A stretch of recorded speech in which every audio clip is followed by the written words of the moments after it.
Content disclaimer: the views, comments, and opinions expressed by guest speakers or authors on this YouTube channel do not necessarily reflect or represent the views and opinions held by this channel's broadcasters and its sponsors. Parental guidance is advised. Copyright disclaimer: under Section 107 of Copyright Act of 1976, allowance is made for fair use for purposes such as criticism, comments, news reporting, teachers, scholarship, education, and research. For fair use is a use permitted by copyright statute that might otherwise be infringed.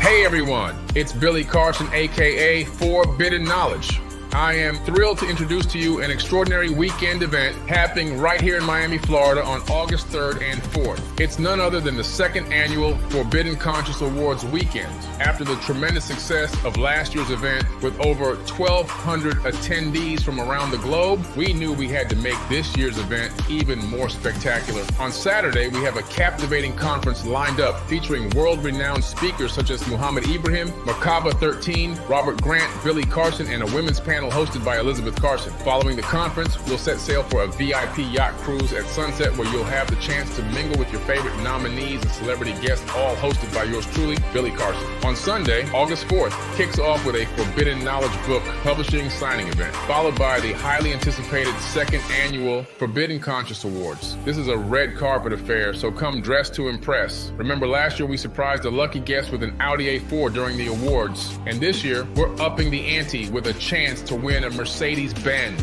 So make sure you secure your tickets early. This event is sure to sell out quickly. I cannot wait to see each and every one of you there for what promises to be an unforgettable weekend. Numerovation with King Simon. Text me now at 347-496-1022. You could also take my course if you want to, but do text me for your sessions at 347-496-1022. You could also get my books on Amazon at linktr.ee/King Simon the Numerovator. Remember, you can book your session and get it done right now. 347-496-1022. That's 347-496-1022. King Simon the Numerovator. Greetings, family. Greetings to one and all, and everybody that's tuned in and locked into the Numerovational perspective. How you feeling out there? How you doing? If you could hear me clearly, put a number 1 in the chat. If you could hear me clearly, put a number 1 in the chat. Need to also make sure y'all know and y'all could hear me clearly. Can you hear me clearly? Yes, put a number 1 in the chat if you can hear me clearly. What's up, family? Y'all all right? Like Bobby Hemmett used to say, y'all all right? Yeah, how y'all doing? Y'all good?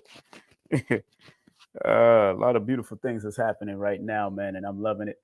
Big up to Instagram that's tuning in also. Big up to Instagram. Big up to the Instagram family that's tuning in. How y'all doing? How y'all feeling today? Instagram, if y'all locked in. And this is going to be a call-in show. Yes, it will be a call-in show because this relational illness is going around heavy in our community. This relational illness is going around heavy in our community. So we definitely want to, because there is a way to heal or at least maintain a certain high level of growth and recognition.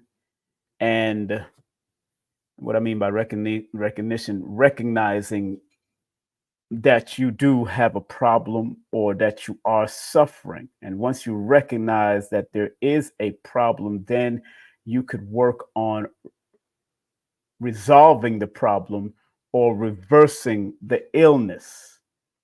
You know, all of the great ones have taught us that we can reverse a lot of these illnesses. So, whether it's relational illness, whether it's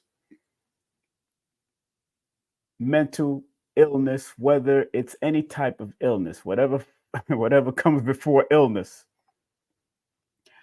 You know, I remember Dr. Sabi used to say that the only sickness that he can't heal is ignorance. That's what he used to say.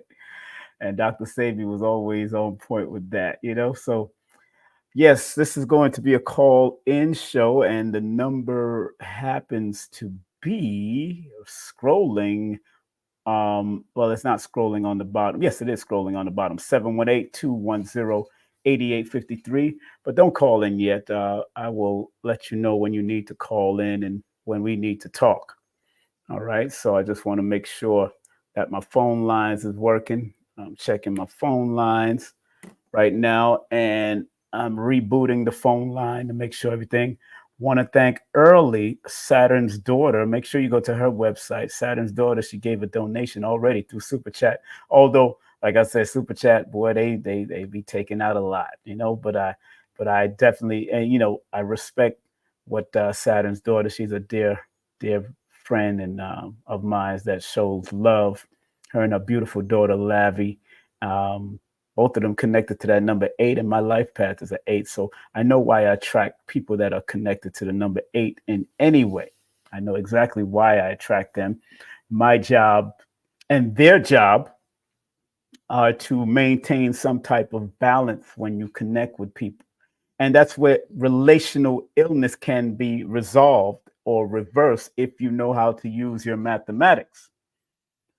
You'll see me in a few seconds. I'll be coming up in the front. I'm just doing a little stretching exercises. And I don't want to stretch in front of the camera while I'm talking to you. So since I have a lavalier mic, I can move around and stretch and do what I got to do while I'm talking to you. But want to let everybody know that this is the topic, the spiritual and numerovational meaning of relational illness expressed by King Simon Kwaku.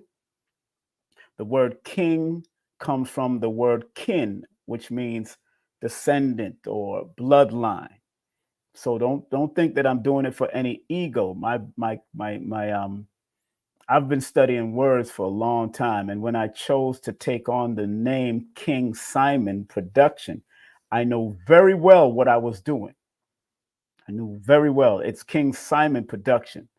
My radio personality name was Simon Templar. One of my middle names is Simon.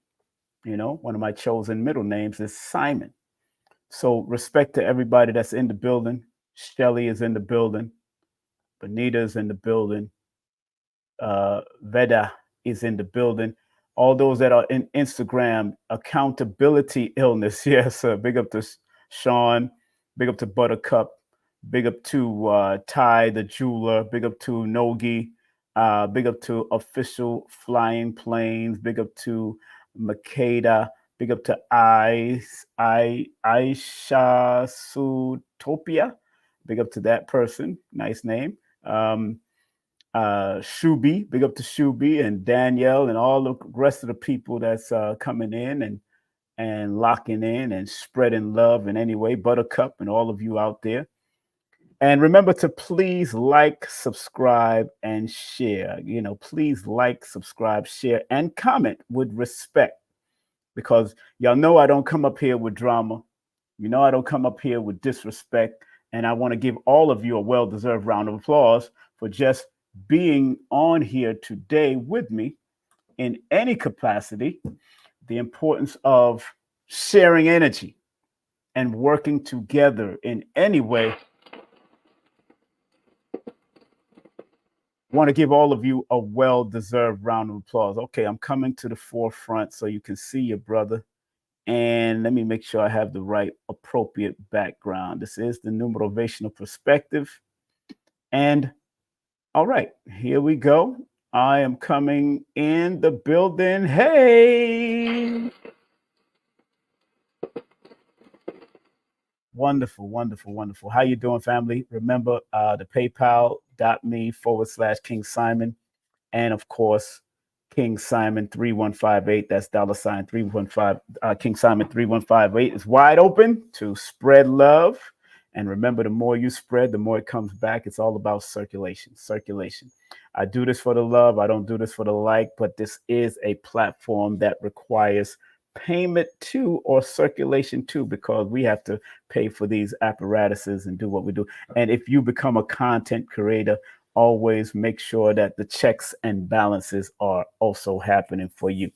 And sometimes if I don't get it this way, I get it in the book form, I get it in other forms, I get it in other vibrational and energetic forms. So I do respect the energy that people offer and send to the machine. And like Star would say, this is work.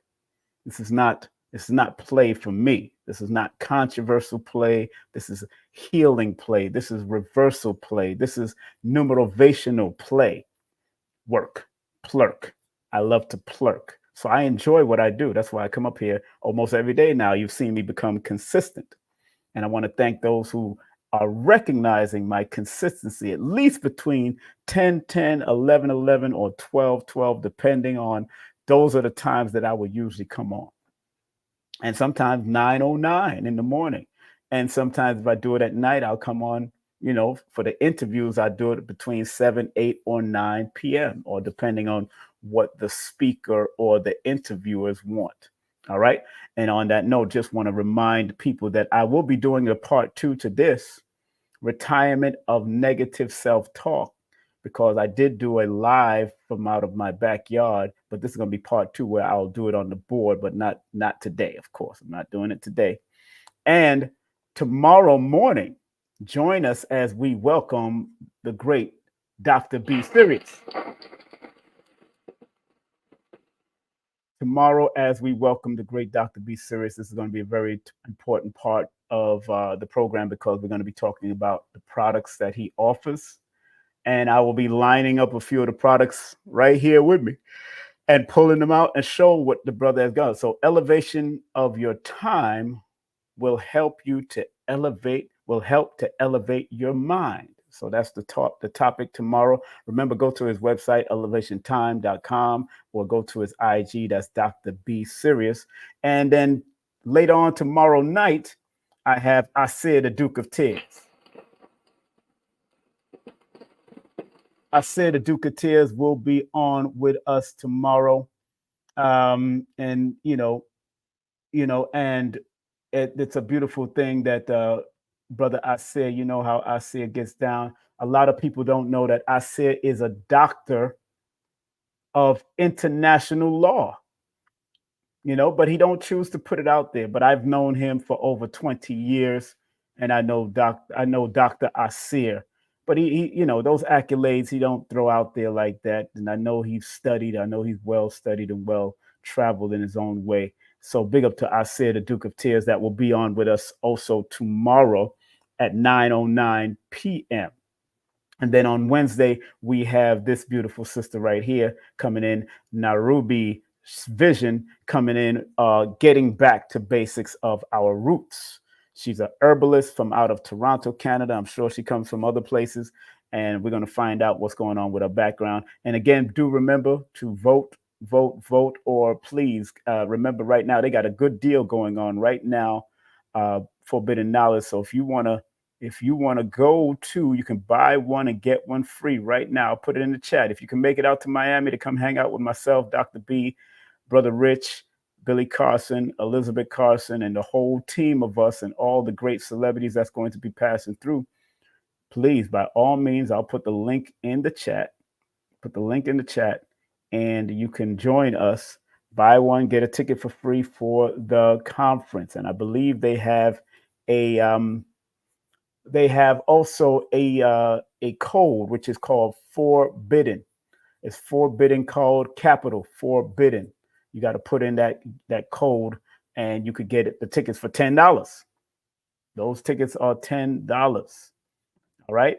but they might be bleacher tickets, but definitely not upfront tickets. But more likely, it's going to be way in the back. But you get to hear and see because they have also uh, big screens and everything all over the place in that place. So make sure go get your tickets at forbiddenknowledge.com/second annual. And don't forget the code is forbidden, FBIDDEN, if you want to get those $10 tickets for the Miami event on August the 3rd and August the 4th. So I hope to see all of you out there and enjoying it and coming out and enjoying what we got to offer. And remember, you can continue to vote 954-245-0086. Big up to Brother Rich, of course, live stream, Eventbrite, Gathering of the Masters live stream.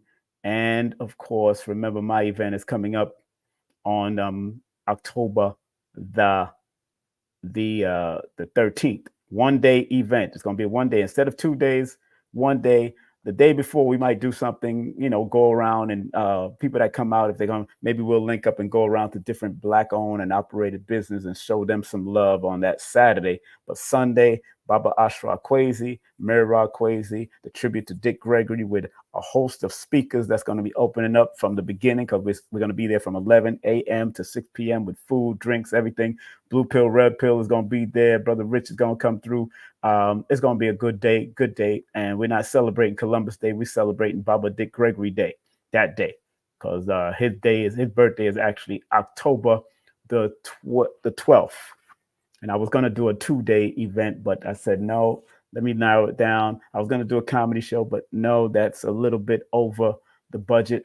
And because you got venues, you have to rent sound and chairs and all kinds of stuff you have to include in this. You got to make sure you're budgeting right for things like that. And then you got to, I got to pay Baba Ashra Kwesi and all that stuff. So, I'll do a separate comedy show with his son, his nephew, another time, but probably in New York. Because I'm working on something else in New York, between New York and Georgia. That's where I do a lot of my event. Big up to CarrieAnnIngram.com, CarrieAnnIngram.com, CarrieAnnIngram.com, and big up to gift certificates by this beautiful place called the Experience Holistic Wellness Spa in the Metro Atlanta area. Give them a call and tell them King Simon sent you. And big up to this beautiful sister here, Nina Dunham, cardologist, astrologist, and numerologist. And of course, I'm shouting out Lloyd Strayhorn all day, every day. You know what I'm saying? Lloyd-Strayhorn.com, and my son and his business with his business partner, Green Studio NYC.com. And of course, if you want to book a session with me, text me your full name and date of birth, 347-496-1022. I have 2 different sessions now. I have a 10 to 15 minutes and a 30 to 35 minutes. So you got a reasonable price for 10 to 15 minutes, but that's a pre-recorded. So you're not going to talk to me, but it's going to be a pre-recorded where you can listen, but you have at least 3 questions you can ask me. You could text me 3 questions within that 10 to 15 minute segment. But the 30 to 35 minutes, that's where you get to talk to me live and direct, get to ask any question you want regarding numbers and the patterns, cycles, and sequences that's attracted to you in your life. Make sure you take my Udemy course on udemy.com, Numerovation. And also the new children's book is out and about, doing its thing, doing its work. And my other books are doing their work and doing their job. And we got the exclusive collector's edition hardcovers. I produce this probably once a year or once every 2 years. It's not easy to produce. That's why I don't just put it out there like that, the hardcovers. All right, so took care of that business. Oh, man, what an evening. I celebrated my first grandson that made me a grandfather 13 years ago. Happy birthday to him. Big up to him today on July the 11th. He's born the same day as little Kim. He's born the same day as Yaki Awakening also. He's born the same day as a dear friend of mine named Latoya Jackson. But that frequency of July the 11th is powerful frequency. So if you're born under that 11 frequency, expect the unexpected with them. I say that with love and consideration. They can go either way because 11, 22, people born under those dates or have a lot of those numbers in their name or their birthday or the year, their life path. If you just say you're born in the year 1984, that adds up to a 22. So you got to also look at the year that you're born when 22 shows up. And as a holistic numerovator, I look at all of it holistically. That's what Dr. Africa taught me. And I'm sticking to it because it works if you make it work. It works if you make it work. And it's just, remember, numbers, those that are tuning into me for the first time, God bless you. God bless you if you're tuning into me for a certain time. You know,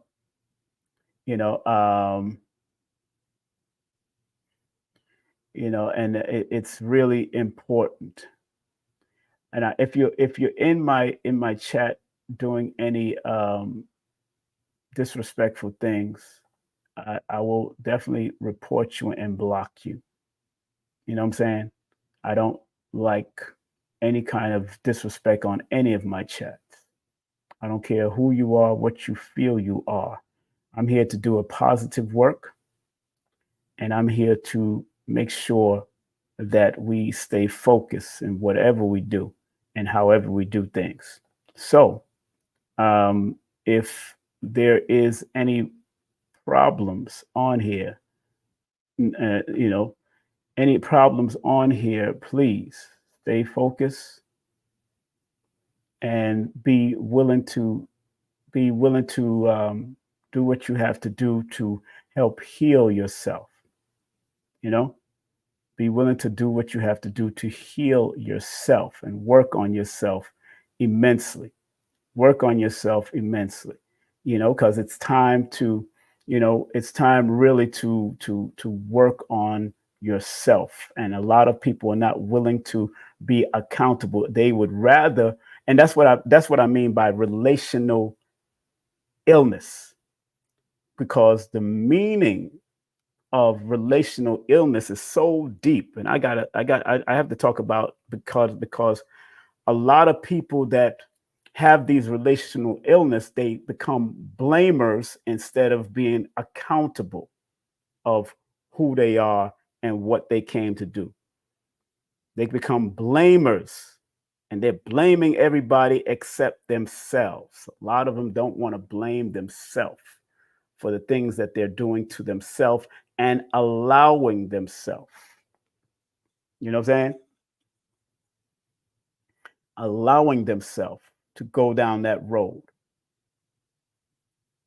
Allowing themselves to go down that road. So it's very important that we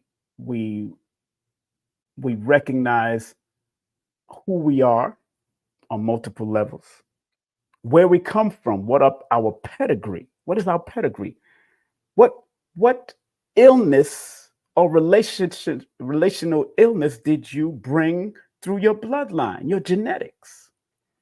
And some people are not willing to go that deep. Some people are not willing to go that deep because they accept who and what they are on a menial level, when they should really, when it comes to certain illnesses. That's why some people might say in the medical world that some things are inherited. Some things are inherited, and that is the truth. Some things are inherited. But some of the diseases that we have, and I'm not a medical doctor in any way. I'm not a medical doctor in any way. However, it's important that we study the medical field, we study the holistic field, we study the spiritual field, we study the physical field. We got to really You know, we got to really stay focused on what we need to do and what we came to do on this planet. I'm getting a text from one of my sons. And in the text, this is when I'm going to show you something. I'm going to show you something. In the text, he said something in regards to being surrounded. I'm going to deal with that after the show because obviously, if he's texting, he's still alive and well. But being surrounded by NYPD last night while going to his girlfriend's house. This is now, I'm getting a text right now showing you relational illness in real form. I'm reading the text while I'm talking to you right now. That's what it is.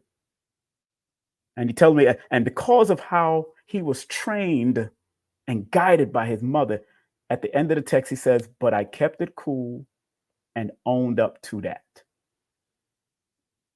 Powerful. That's my son I'm talking about right now, my youngest son right now, 18. And right now, he knows the mathematics of numerovation. I'm talking about relational illness because our police officers, some of them suffer from relational illness. Some people in our government suffer from relational illness. And I got those two words from the great Les Brown on his live yesterday, that there is a thing called relational illness. So people might take on jobs with this illness and then bring that illness and that ilk to their jobs in the name of policing, in the name of fire departing, in the name of being a firefighter, in the name of being a doctor, be a nurse. They bring these illnesses to their jobs.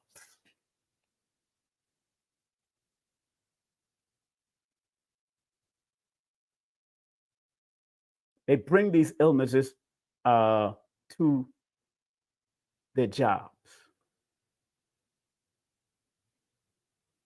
Because if my son didn't keep his cool and did not understand, it's relational. It's called relational illness. Relational, being able to relate to others. That's all it means. Relational, the root word of relational is relate. How to relate. That's why the most honorable Elijah Muhammad wrote a book called The Proper Handling of the People.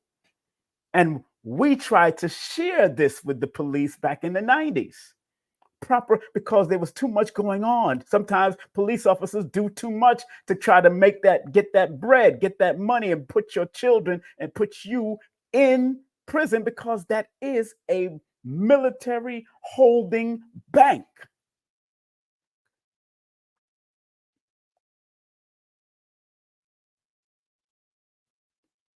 You know what I'm saying? So I'm here texting my son and telling him, I'm glad you're okay. I will call you in a few after my broadcast.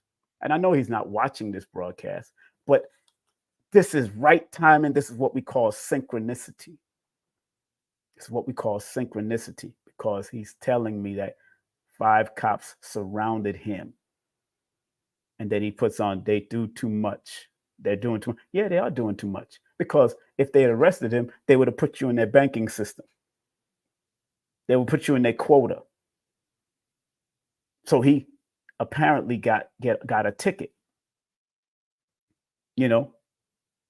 And I guess he was riding his scooter. And that's where they stopped him and all that, you know. Every cause, there's an effect. Riding his scooter in a train station, slowly saying he's riding his scooter in the train station. And I'm putting it out there in the train station exit. You're not supposed to ride scooters in the train. Every cause, there's an effect. Every cause, there's an effect. So there had to be a cause. So those 5 police officers may have been working in the station at that time, and all of them are just got, or they already met up with you. And one time, if it's 5 police officers, this is how it is. Because I know I used to train martial arts with some of the police officers in the corrections and all that. This is how it goes. There's 2 officers that they roll together. Another 2 officers roll together. They may have met up at a major station somewhere, and then the captain came to check on them, or somebody come to check on one of the big heads, big wigs. So if there's 5 of them, usually if they're just 5 of them just cordially being there and doing their thing, usually if you check their brass, you'll know that one of them is probably one on the top. Because I've noticed that I always study police and I study military stuff, and I always check. So when you have 5 of them, they're not doing nothing. Usually 2 of them, and most of them are either what they call, they could be new officers on the beat, and they're training people and all that kind of stuff. So I find that very interesting. But I'll deal with my son after. Deal with my son after. He's all right. He's okay, and I'm glad he's all right. Boom. So let's go to the meaning of the word relational, because the meaning of relational, as I'm putting it down here, concerning the way in which 2 or more people or things are connected. That's what it literally means in the dictionary. Concerning the way in which 2 or more people are connected. The word illness, a disease or dis-ease or period of sickness affecting the body or mind. No, it is not just the body, it's also mental. It's also a mental thing here.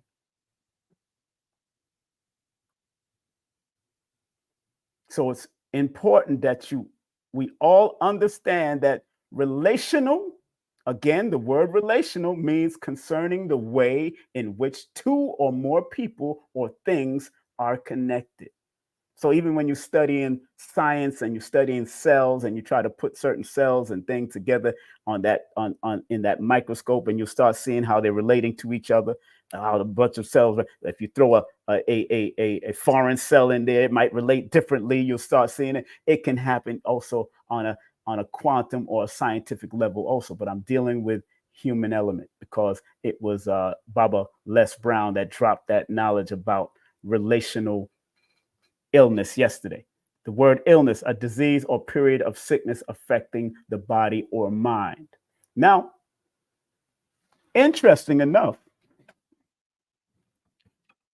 the word relational adds up to a number 44 in the Pythagorean system and a number 32 in the Chaldean system.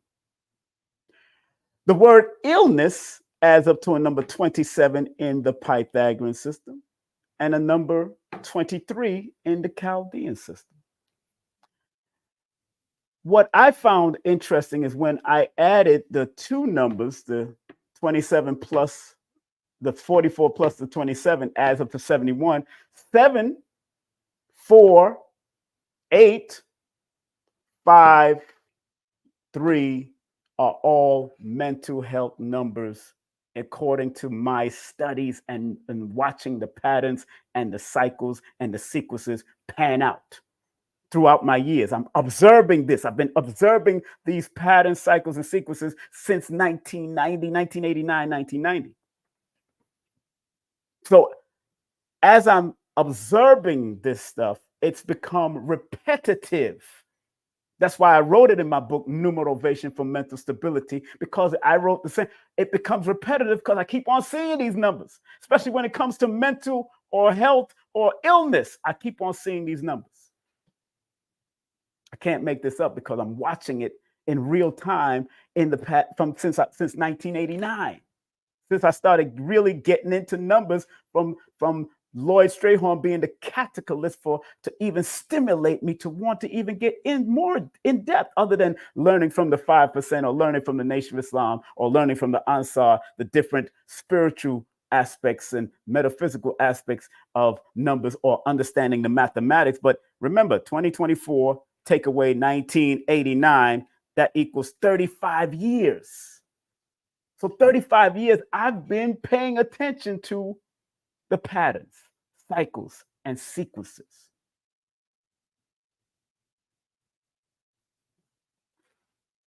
Then when I added 32 plus 23 adds up to 55, 55 in numerology is one of the numbers of fearlessness and taking a risk, which can lead to being fortunate of what you want to do. But remember, 55 is also one of the number 5 is also one of my mental health numbers. That can go either way, but it's just that 5 and 3 are connected more to the nervous breakdown of it, which can cause depression at the end of the day. But that's why on when I break it down, I let you know that 5 and 3 are the lowest on the totem pole, because usually people connected to the number 5 or connected to the number 3 are supposed to have a jovial and happy attitude, which they can be faking also, because sometimes the fixture or the face of mental health or nervous breakdown is a smile, is a smiley face. Sometimes that is the picture of mental health, smiling, thinking nothing is wrong. And they put that smile in front of you, which I was very good at, where I could be depressed as all hell. But if I'm walking into a room where I know I got to be and put on this new face, I will walk into the room and deal with you and smile in your face, smile in your face. All the time they want to take your place. But I'm not trying to take anybody's place, but I used to smile in people's faces just so people won't know that I'm going through this marriage issue. I'm going through this nervous breakdown, because I had a job to do. I was an MC on a major stage sometimes. And even if I was going through my spousal issues and getting ready on the verge of divorce and didn't want to go through that and didn't understand it, you'll still see King Simon. What's up? What's up? What's up? I'll still get on the stage and have fun with everybody, because there was something about that microphone and dealing with a mass of people that's in my DNA that I can turn off my depressive issues and turn on my smile and turn on my antics on a stage. I wrote that in my book, No Promotion is Bad Promotion. I wrote that in my book, No Promotion is Bad Promotion, because it's a real thing that we do. That we know how to put on these acts. We know how to put on these acts. Yeah, Les Brown is my deal. Les Brown is my dude, man. He is the GOAT. One of the greatest of all times. So I'm trying to share with all of you out there that this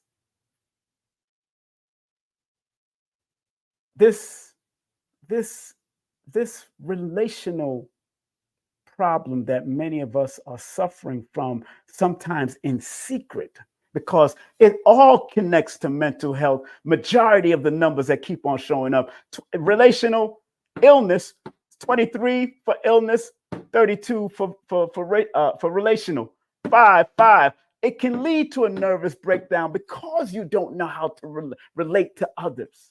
But if you overcome it and learn to reverse it, it will lead to the Wheel of Fortune energy. It will lead to an energy that can also be connected to it on a doubling fashion, mental health or nervous breakdown. But if you learn to balance your thoughts and balance your mind, because the balancing factor of this is still there, especially in the Pythagorean system, because 44 equals the number 8, and 8 is an infinite understanding of how to balance not only your checkbook, but also balance what you need to do in this realm to maintain some type of stability. Because 8 is one of the stability numbers alongside the number 4. Those are numbers of stability, structure, discipline, organization. So discipline is needed, because at the end of the day, 8 plus 9, when I broke 44 down to the number 8 and 27 down to the number 9, 8 plus 9 equals 17, which is an 8. And if you overcome it with the creative aspect of the number one and the spiritual aspect of the number one, this relational illness, it can leave a legacy for you that you need to build on. And you could use what you went through and to help others, because at the end of the day, you need to express it. And 55 is the number of expressing and taking risks, and it's also connected to writing, the need to write. So going to the meaning again, let me go. Well, like I said, the meaning of relational is concerning the way in which two or more people or things are connected, and the word illness, a disease or period of sickness affecting the body or mind. That's the simple meanings of those two words. Let's go to another. After my research and digging, let's go to another one and add this to the board. Oh, these are lessons.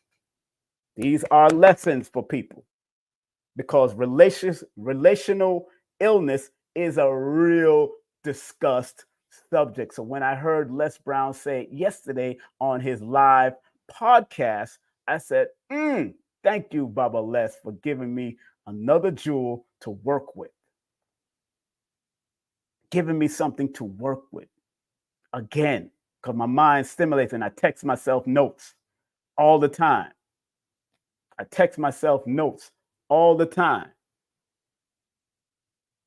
So just like my son said, he just went through some stuff with police officers.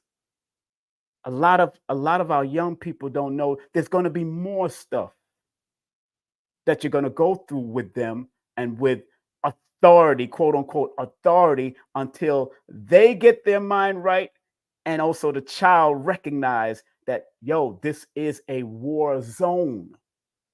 This is a war zone. And in war, we have to know the different strategies that our enemy is teaching and using on this street.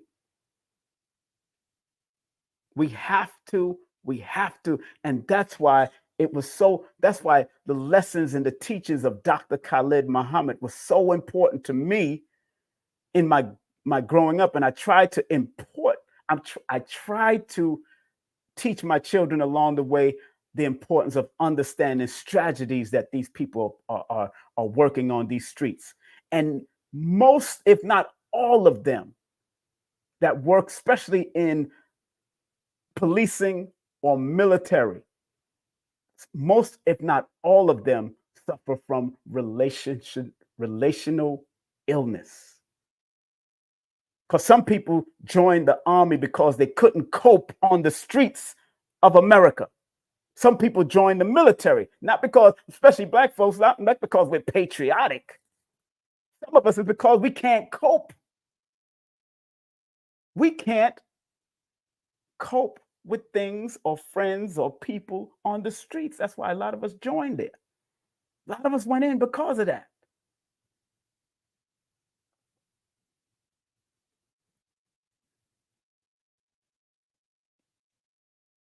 Of course, you're not the only one that texts your phone, because sometimes when you get that information right away, it comes. You don't have a pen and pad. And I walk with a pen and pad too, but sometimes it's digging in my bag and all that, and my phone is right there. That's why your phones have note sections. So when ideals come to you, you put it in the note section so you can be reminded.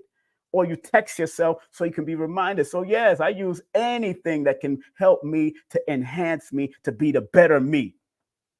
Because I was a bad and worse me at one time, not an abusive person, but I was that womanizing, that craziness and doing all that partying. I was making money while I'm womanizing back in my day. My father was making money while he was womanizing back in his day also. He owned and operated a night lounge and nightclub back in the day.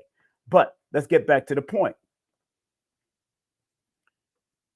The meaning of relational illness. It says relational illness refers to a condition where an individual's relationship with others are a source of stress, anxiety, or emotional pain rather than a source of support and well-being. This can manifest in various ways, such as one, toxic relationships, but being in a relationship that are abusive, manipulative, or draining. Two, codependency, enabling or relying too heavily on others, leading to an unhealthy dynamic. Three, attachment issues, difficulty forming and maintaining healthy attachment to others. Four, communication problems, struggling to express oneself effectively or navigate conflicts. These are powerful meanings to the words relational illness. Five, emotional unavailability, being unable to connect with others on a deep level due to past traumas or emotional numbing.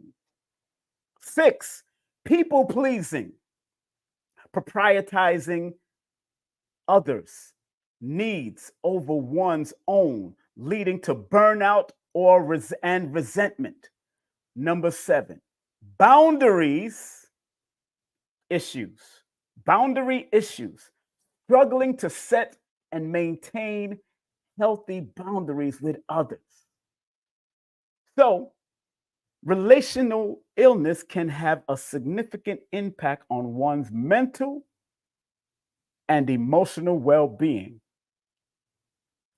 And seeking professional help from a therapist or counselor can be beneficial in addressing these issues. Now, I'm not just going to give you problems. I'm going to give you solutions. I'm not going to just give you problems. I'm going to give you solutions. Because there's also a spiritual side to this thing called relational illness. And I took notes. I got notes.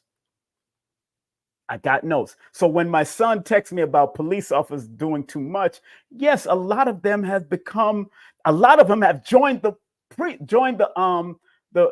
police officers union with these relational illness problems. A lot of them have joined it.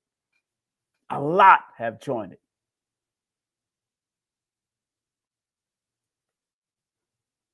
This person says, I have chronic illness. So this is great learning. 41 Aquarius here. I'm Chinese, but speak a little Cantonese. Okay, big up to you.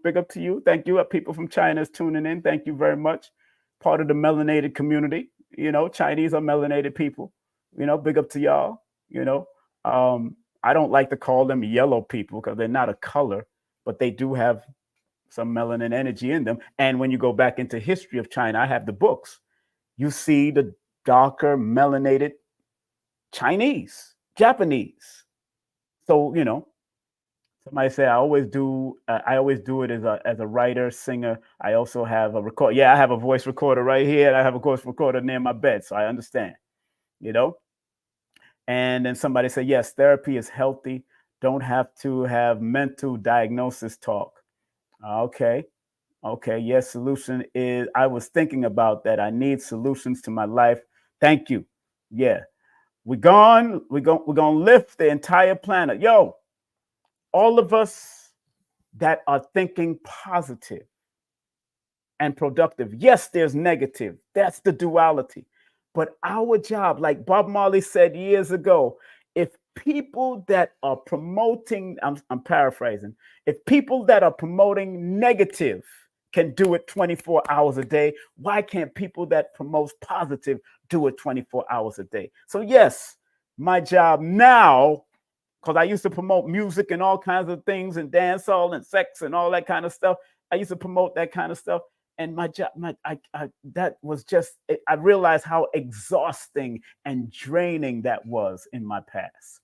And once you look in the mirror, and I remember looking in the mirror and crying my eyes out to make a way to see and praying to my creator and my ancestors to say, I know I'm here for a reason. Know I'm here for a reason.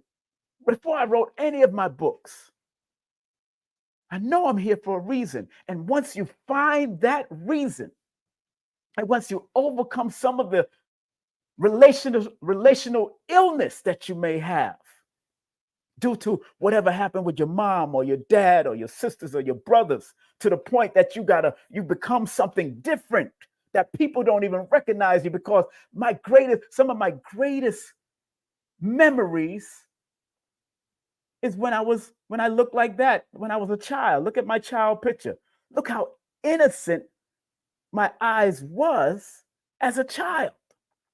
I look at all my children's pictures and how innocent they was as a child, and realizing that life does be lifing, but also their mathematics of who their life can be should be mathing also.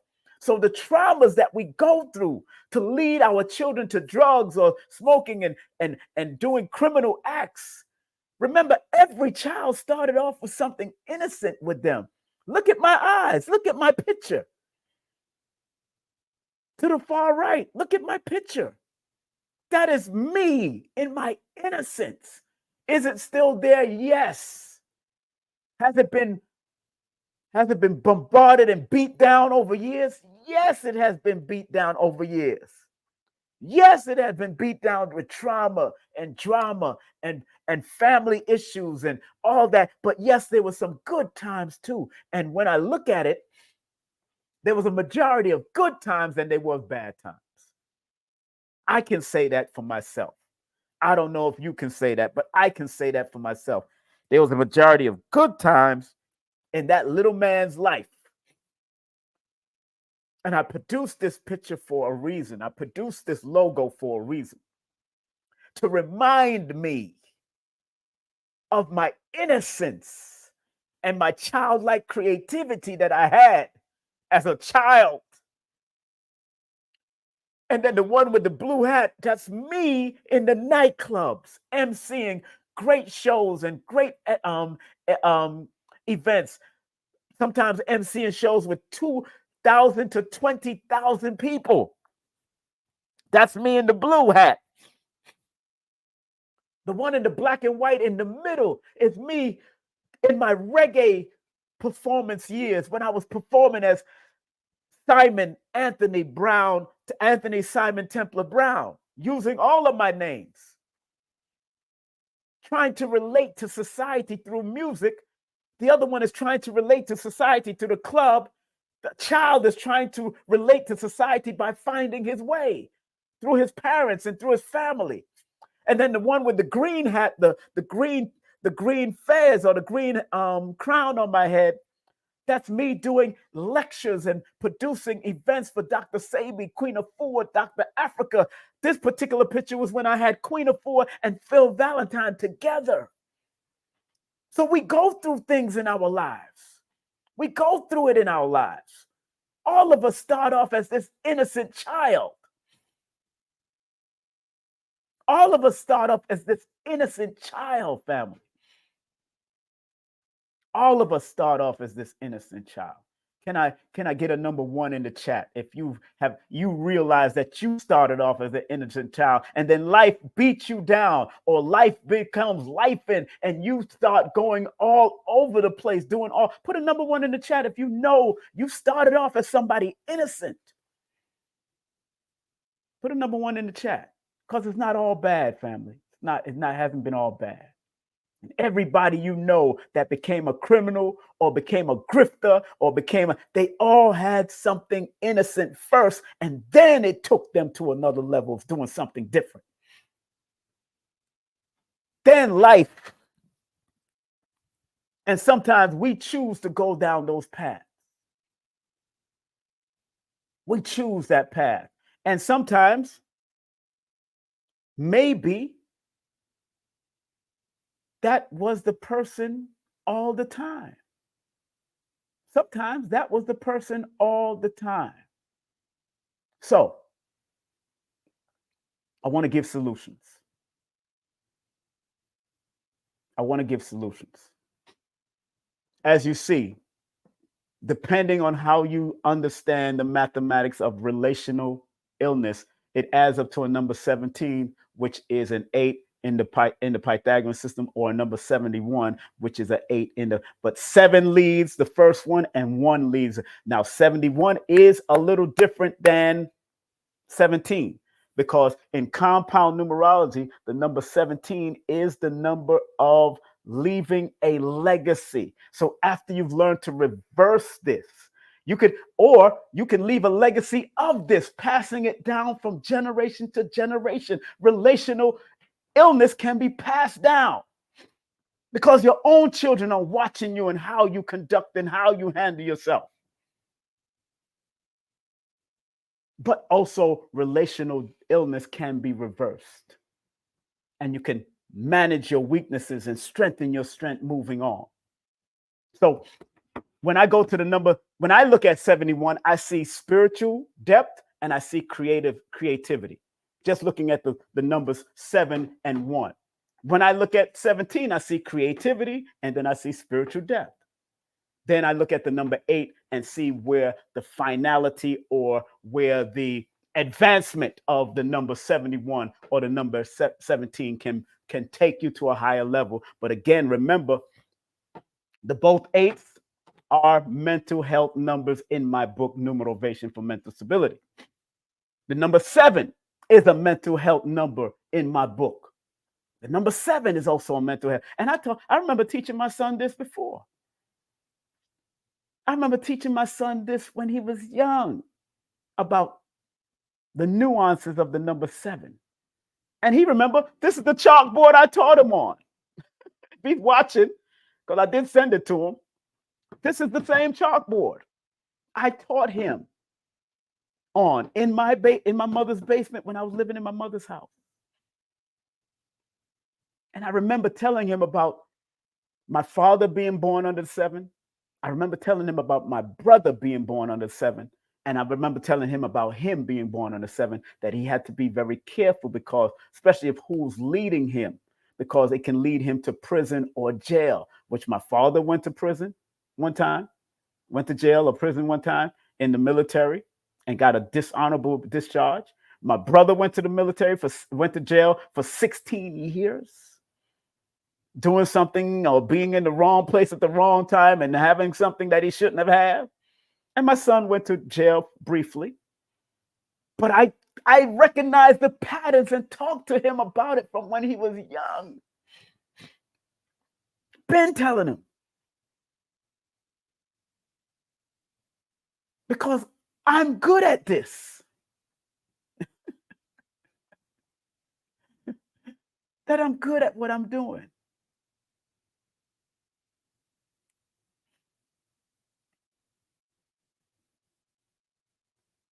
I'm good at what I do. And y'all always hear me say, I'm not new to this. I'm true to this. Y'all always hear me say, I'm not new to this. I'm true to this. Because I know what I've been through since I was a child, and I want to see better for all of you.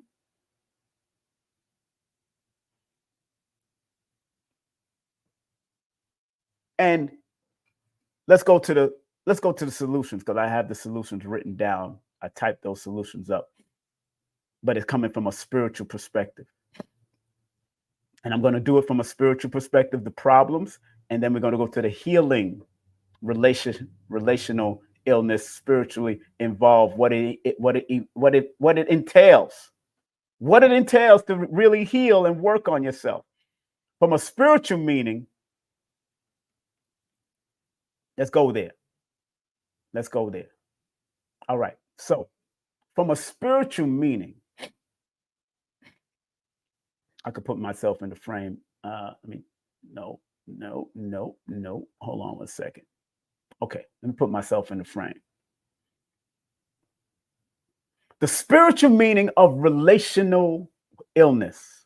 Relational illness has a spiritual dimension that goes beyond the physical and emotional aspect. It can be seen as a reflection of, number 1, disconnection from oneness.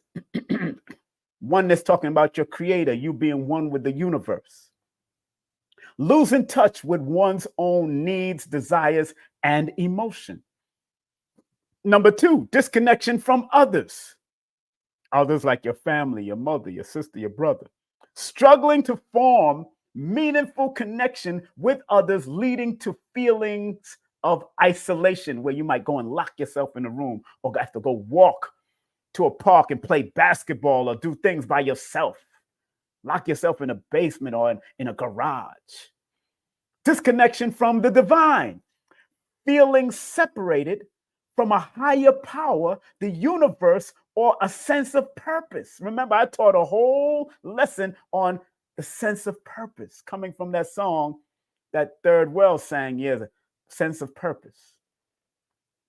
Number 4, energetic imbalance. Imbalances in one's energy field, or what they might call chakra, affecting relationships. 5, karma and past patterns. Unresolved past experiences and patterns manifesting in current relationship. So your past and what you experienced from mom, dad, sister, brother, friends can also come back, because karma only means cause and effect. So what cause you may be affected by. You got to look at these things. So resolve past experiences and patterns manifesting in current relationship. It can manifest from how you dealt with people in your past. Number 6, soul lessons, opportunities for growth, learning, and healing through relationship. Number 7, inner wounds, unhealed wounds and trauma manifesting in relationship dynamics. Some of us hold things internally for a long ass time. I did. I told y'all the story before. I almost took out my own father. I almost killed my own father. But as I'm walking towards Flatbush, I'm walking on Avenue D. I never forget this. This is when I was 15 years of age. I'm walking on Avenue D, going up towards Flatbush. And there was an indecisiveness that happened on where he lived, because I've been to his house, his apartment, his new apartment at that time was on Flatbush off of Lincoln Road and all them places. But I didn't, because we had just moved to that area and I never really walked to his house. My spirit gave me a quick indecisive. I was supposed to go right because that's the first thing that came in my mind. But my spirit said, if you're not sure, just go left. That's what my spirit is saying to me. If you're not sure about the right, because the right was the right way. When I went to Flatbush, I should have turned right and kept on walking towards his house. But my spirit said, if you're not sure, go left. And I walked left, and I started walking and walking and walking. And I'm realizing I'm walking towards King's Plaza. I started seeing King Plaza. I started seeing I'm like, what the hell? I'm walking towards. I started seeing signs saying Reese Beach. I'm like, I'm walking the wrong way. I walked myself until I was tired. These inner wounds, because I was told that my father was this from my mother's side, instead of getting both sides of the story. Although he was always told to me as being a very fun-loving person, laughing and giggling, and always laughed at any little thing that, like me, I would laugh at. You come with a problem, I might laugh at it first. Like, okay, because I already see how it can be resolved. And that's how my father thought. He laughed, and I don't know if he has seen but he was a paramedic, because paramedics are always taught how to heal wounds or tincture a wound or lock down a blood. He was taught to solve problems when he comes to an emergency as a paramedic. But these inner wounds that was in me about my father almost led me to kill my father with a 15-shooter German Luger in my waist. And he never taught me to have guns. He was a former Marine, and he never taught me to have guns. Never. Because he's seen what problems guns brought when he was in Vietnam. And he's still holding on to wounds from Vietnam up to this day. But what has balanced it out is his Christianity. And that's why I don't dog out people that are Christians or Muslims and all that kind of stuff, because whatever make you better, go ahead and do it. Whatever makes you a better person, go ahead. Live your life. Live your life. Live your life. Again, the seventh one is inner wounds, unhealed wounds, and trauma manifesting in relationship dynamics. So the bottom part is the healing. Healing rational illness spiritually involves this. And I'm talking to everybody that may be going through these rational illness issues. They can be healed. Number one, self-reflection and introspection. Sometimes you have to sit back in a quiet room and reflect on the positive and the negative of what has happened, and see if you can find and go towards the positive resolve of it. Number two, energy healing, chakra balance, whatever you do. Some people call it, they got old Kemetic words that they're using for chakras now, and whatever. In my book, in the back of my book, I have a lot of alternative ways to bring balance in your life. That's why I wrote this book. This book wasn't written just because I want to write a book on mental numerology and mental health. I wrote this book because I went through mental issues and mental health that some of my children don't even know I went through unless I told them. And I give you all it says there are more methods of healing and have proven to be useful over the years. On page 92 of my book, Numerovational for Mental Stability. Do your own research. Use what you need and operate with proper and positive intentions. They will work for you. And you have to believe it, and you have to know that it works for you. So energy healing and chakra balances is in my book, because I talk about birdstone therapy, crystal therapy. I talk about aromatherapy, color therapy, sun gazing, sound therapy, breathing therapy, magnetic therapy, massage therapy, Reiki therapy, acupuncture therapy, sexual therapy, which deals with tantra and all these different types of things. And remember, tantra is much beyond sexual. But remember, sex is two energies working together. Exercise therapy, yoga therapy. I should have added hypnotherapy, because I did hypnotherapy and that was helpful, thanks to Kendall. So the second one is energy healing and chakra balance. The third one is meditation and connection with the divine. Take time. I used to do this with my two youngest children. I used to bring them to the park and let them sit down in their quietness, close their eyes, and I would ask them, Jordan and Yasira, I would ask them, what do you hear? And they would hear squirrels in the trees. They would hear birds flying. We in Fort Greene Park. I remember the park I took them to sit on this trunk of a tree. And they sat down and listened. They could hear the squirming of animals because once you allow your children to go within, because that they're so closer to the Creator as children, they will start picking up things even a little faster than you, where you might still be caught up in the trauma and the noise of the world, because this world is noisy. Meditation and connection with the divine, that's the third one. The fourth one, and this is sometimes very hard for many of us, forgiveness and letting go of past patterns. I can't tell you how hard it was to forgive my father and my mother, because it was my mother that threw my father out. And although he knew he was a womanizer doing the things that he did, he wanted to come back. He begged to come back. My father begged to come back. And my mother, in her way, just pushed him away more. And when you pushed him into a relationship that had him deny me as a child. People don't know what that means. When you find that your father denies you as a child. That's why I never deny none of my children. I don't care who they are. And I have 9 of them that I know of. Nobody came up and said anything else.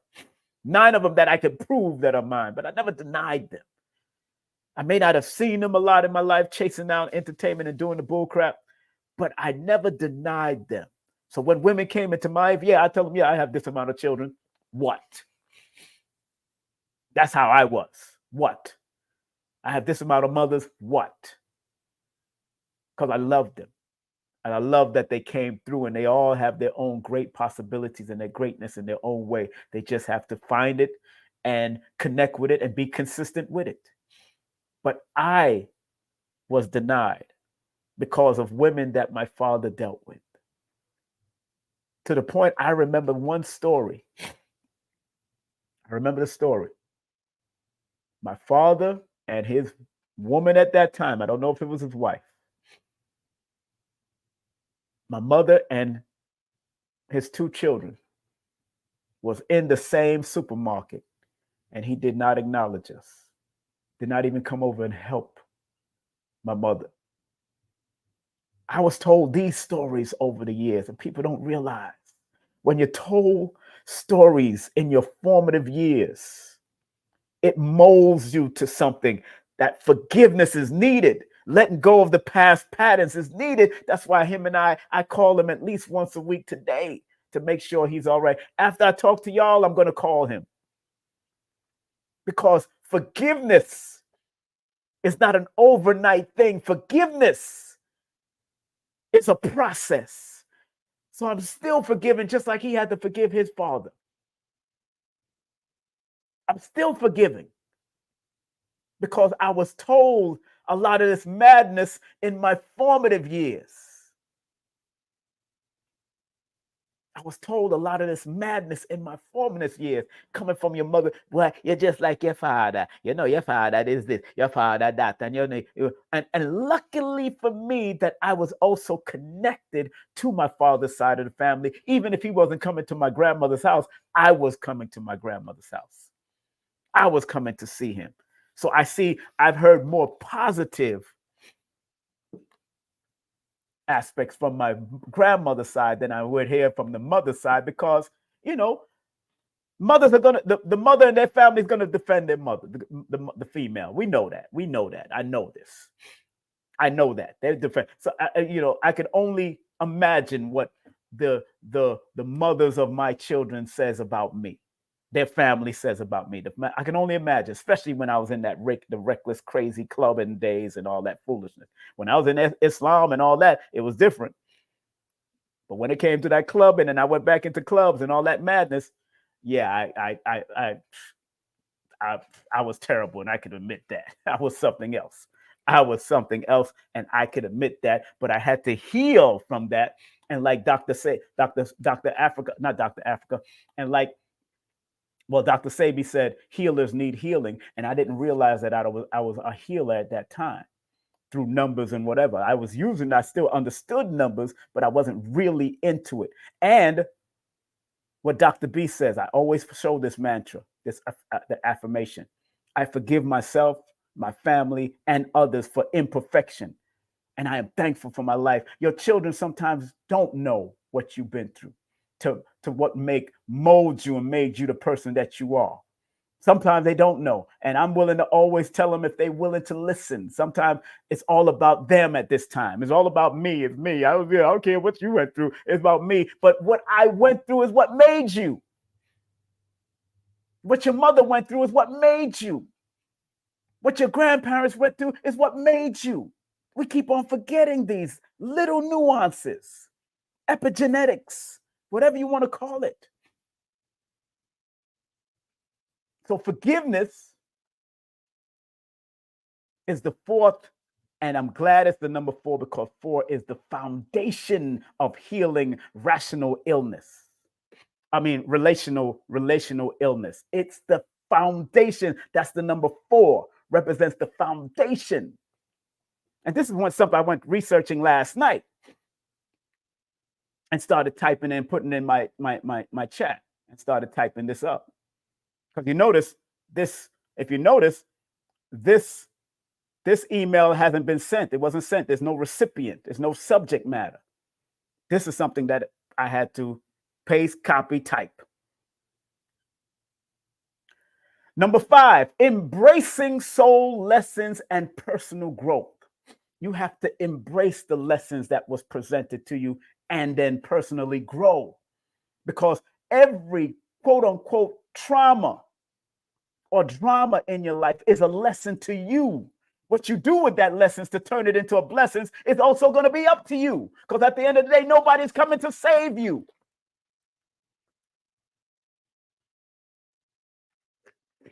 You are going to save you. Nobody else is saving you here.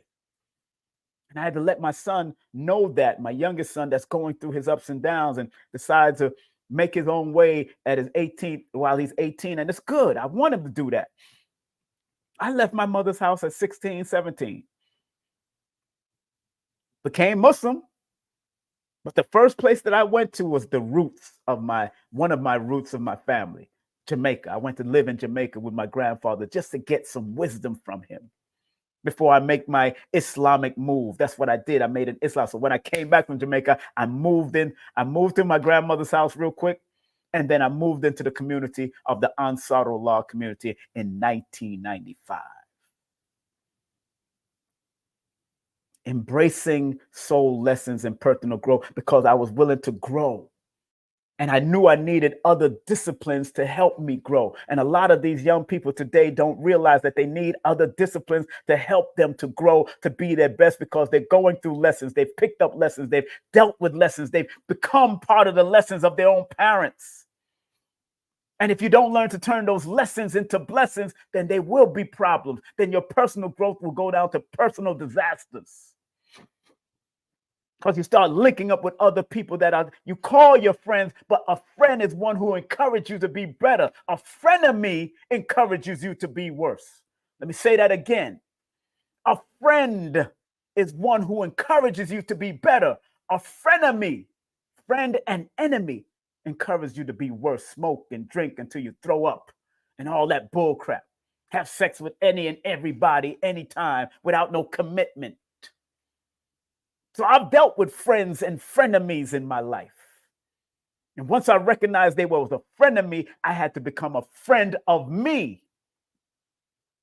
Once I recognized that so-called friends became frenemies, I had to learn in my personal growth to be a friend of me, looking that mirror and write a friendship letter to myself. Write some friendship notes to myself. Because I had to be a friend of me, because those frenemies were surrounding me. Can I get a number 1 in the chat if you understand what I'm saying? I'm up to number 5. Embracing soul lessons and personal growth. Can I get a number 1 in the chat if you understand what I'm saying? Oh, this is a lesson today, family. This is a lesson. This is a lesson today. This is a lesson. Big up to Phoenix 707. She says she forgave my father too. Yo, because we don't know their past. My father said he didn't have his father, and his father would only come over and beat him probably once or twice because my grandmother called them. We don't know their past, so he didn't have his father. So obviously you can't be the best father if you never had your father. But there are some anomalies out there. There's some people that says, I'm never going to be like my father. And it's all right. You might have taken certain principles from him, the discipline that he had in certain fields, but you're never going to be him where you're not going to pay attention to your family, or you're not going to deny, you're not going to be one of those people that deny your children. Big up to all of y'all on Instagram too, man. Big up to all of y'all. I'm looking at the Instagram chats too. Man, this is real talk, man. It's an important lesson. Amen and a woman. It's an important lesson. I'm up to number 5. I'm going to be closing out in a few. Number 6, cultivating self-love and self-worth. That's why I had to get rid of my frenemies and to be friends of me. Be a friend of myself and my greatness and my beautiful chocolate skin, when people used to dog me for being too black and this and that. That's what almost had me take my life at 8 years of age, because some of my family members would call me Tupac, and how he come out so black, and how him go this. And then you go to school with children where they could be malicious. Oh, he's so black, black this, black that, black. And I, at that time, didn't understand the importance and the power of blackness or being melanated. I didn't even know that word, melanin, at the age of 8. That's why I almost cut my own wrist. Still have the little mark on my darn wrist right to this day.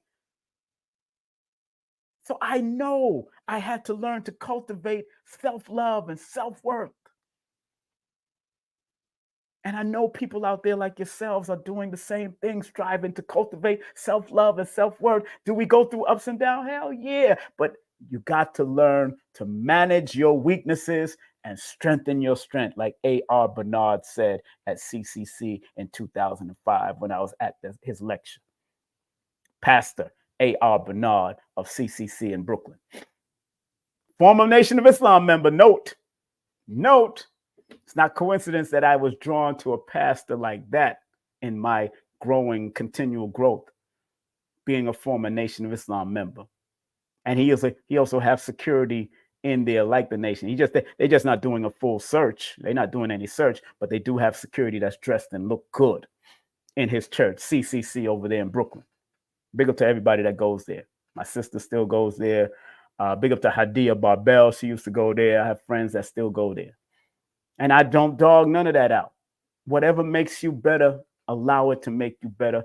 But as long as it's providing you with understanding to cultivating self-love and self-worth, by all means, be in Islam, be in Christianity, be wherever you want to be. Be all that you can be in spirituality.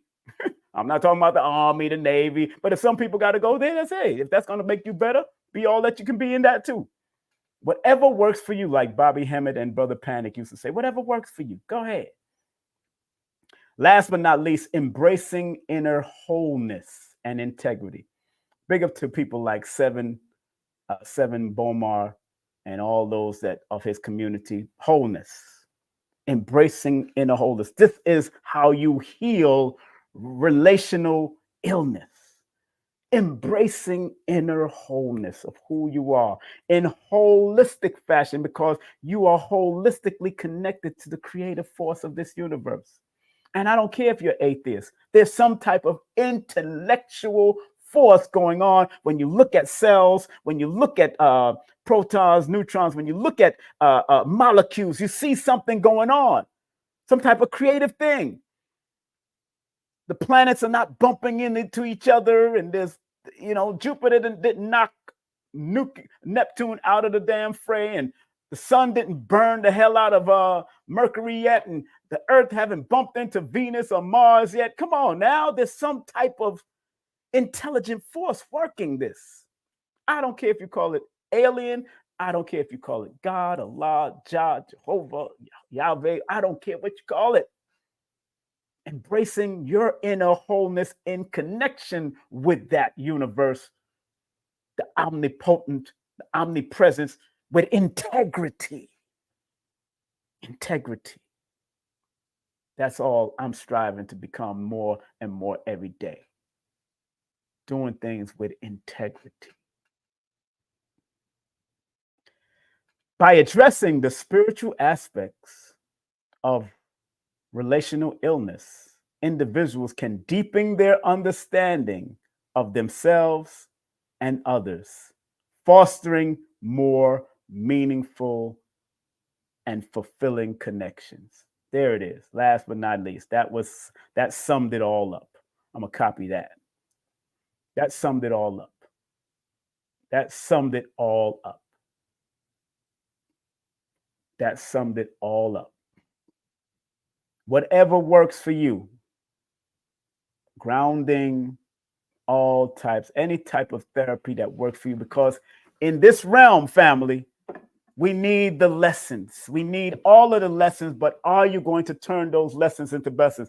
If you resolve relational illness, it adds up to that karmic number. And what I always tell people, karma could be a biatch and karma could be a beauty queen. depending on the individual that's using the vibration of these numbers, the frequencies of these numbers. Relational illness adds up to a number 17, which is an 8. Reversing it and healing from it can lead you to a profitable life, not just physically, but also spiritually, because you're turning your lessons and turning these lessons into blessings. You can write about it now. You can teach about it. You can guide others how to resolve and reverse the effects of it. Because it adds up to a number 10. 10 is the wheel of fortune. But remember, 10, the wheel of fortune energy could go both ways. This is in the Chaldean system. The wheel of fortune energy can go both ways, both positive and negative. It's in my book. I talk about the number 10 in my book, Numerovational for Mental Stability. Why it's the symbol of this, the wheel of fortune, yes, according to tarot and all that. But it says 10, high levels of honor and respect in any field they choose, but their name and that vibration can be known for positive and negative depending on their desires.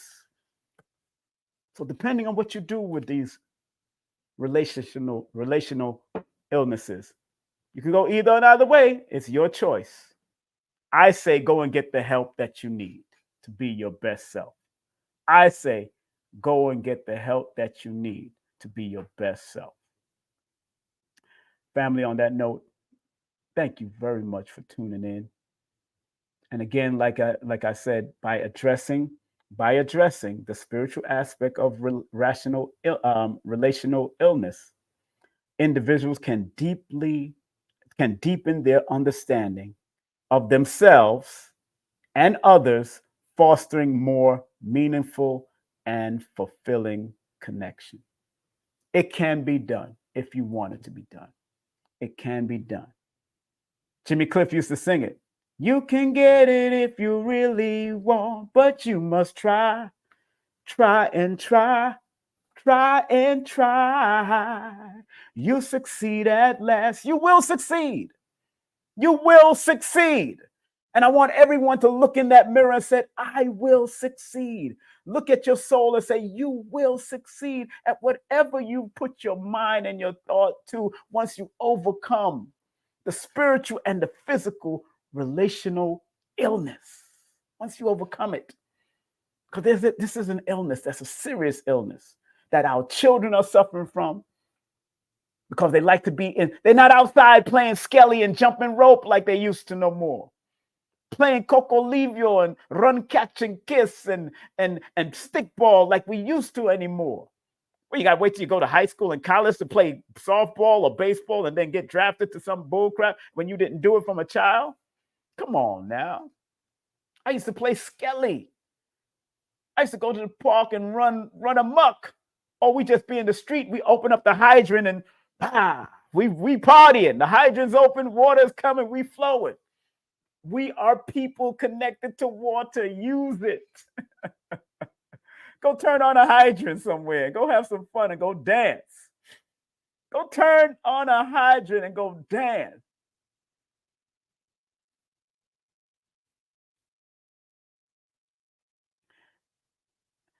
Shane, just realize nothing that comes out of you is dumb. Don't self-doubt yourself. Shane, don't do it. What I learned, I took one writer's class just to audit the class so I can know if I want to go there. And usually all I have to do is I've taken one. Matter of fact, I did promise to open up the phone lines. Yes, I'm going to open up the phone line. The phone lines is ready. Hold on. Let me make sure I'm plugged in.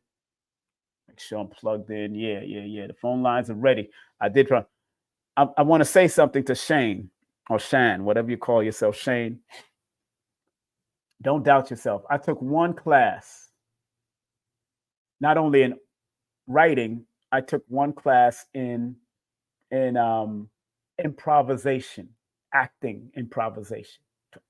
Be able to improvise, man. In that class, we had to improvise and act like we were a pretzel about to be eaten. Think about that. improvisation. That's improvising. We had to pretend that we was improvised and become an eraser on a piece on a pencil about to erase a piece of paper. Improvising. I took one writer's class, and they said in that writer's class, that was so significant to me. They said, even if you think you have nothing to write, whatever you consider junk, keep on writing. So even if it's junk and jumbled and little crazy, write until that junk writing comes out of you, and then you start to flow with your writing. Because yes, you're going to get the junk, because sometimes our minds are all over the place. Sometimes our minds is all over the place, especially when you want to pull all of the energy in to make something significant out of it. It took a lot for me to put this book out, because this book wasn't supposed to be this book. This book was supposed to be one called, it was called The Book of Woman. It was really originally supposed to become The Book of Woman, a numerovational book of woman. It was going to be called the numerologic. But I started finding the word numerovation after my dreams. The numerologic of the book of woman. It was about a woman, and the silhouette in front of the book was supposed to be a woman, a silhouetted woman, which was a friend of mine. And this is the deep story. This is the deep story. Listen how life works and why this book manifested itself. This book was supposed, and I still have the on my hard drive. I still have the book. It wasn't finished yet because something tragic happened. But the front page was supposed to be a silhouette of one of my friends. Because it was such a beautiful picture of her being pregnant with her second child. And it was a silhouette, and I turned it into a silhouette. And it was a silhouette of her being pregnant. She looked so beautiful. She was born January 13th. Everybody that knows her, that's a friend of mine that might watch this, they know each other. I won't say her name because she transitioned. And this book is dedicated to her because she took her own life. The book was supposed to be her picture in front of the book, dedicated to and livicated to women and the mathematics of women. I had all the great women in history and their birthdays, like Patti LaBelle and Winnie Mandela. I had all of that. It's still up. It's still in my hard drive. I just didn't put it out. My spirit just don't want to put it out yet. It's still there. It ain't even finished yet. But this book was supposed to be that. And when she took her life, and then I seen that the number 13 was a major part. A number 13, which is a 4, was a major part of it. And then next, my friend, who was my best man at my second wedding, he took his life. But both of them dealing with water, which is interesting because one was born Capricorn and one was born Cancer. And Capricorn and Cancer are opposites to each other on the zodiac sign. Both of them took their life. And one was born January 13th, the woman that I was supposed to put on here, and the other one was born July the 13th.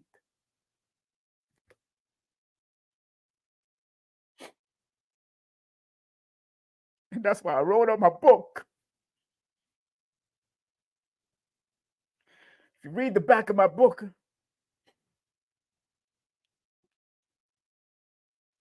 and yesterday was his birthday. Yesterday was his birthday.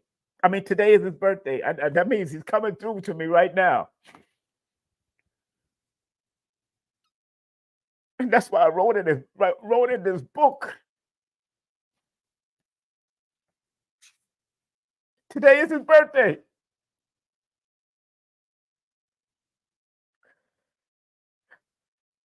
He was my best man in my funeral, in my wedding. And that's why I wrote in the extended acknowledgments. This goes to my family members, that may have suffered from mental health issues, and to my friends that took their own life due to mental depression. Give me a minute.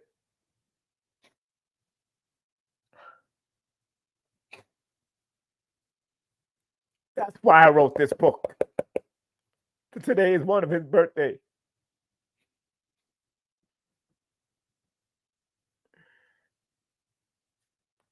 I forgot today. I'm not even paying attention to the date. Now I'm like, my phone says, yo, today is his birthday. Today is his birthday. Today is his birthday.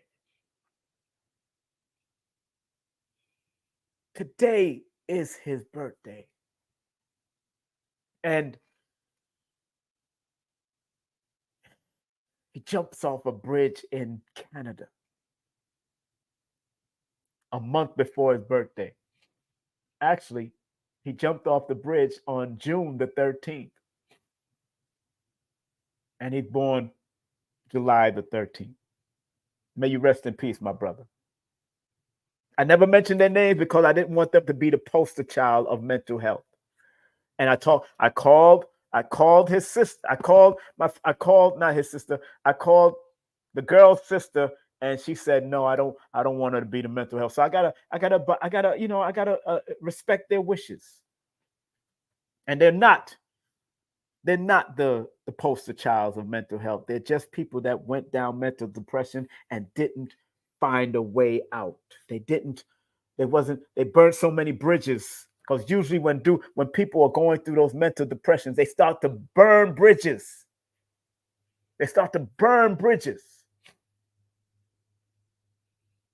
And now they feel that they're all alone in the world. I know this because I went through it to a certain degree, but I didn't go all the way.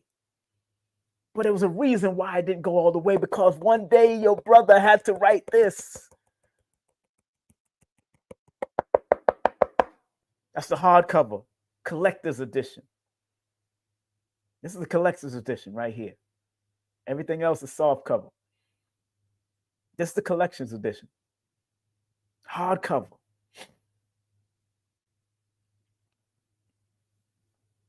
If you do want to order the book, I still have a few more left. Well, now I don't have a few more left. I go straight to the printer and they deliver. It takes a while. It takes a good week and a half to 2 weeks to deliver, but it will get to your house once you put your address, your full name, and your address in the PayPal or the Cash App description. It is $88.88. Worth it, because this book was meaningful. This is a meaningful book, especially for this particular day. Yes.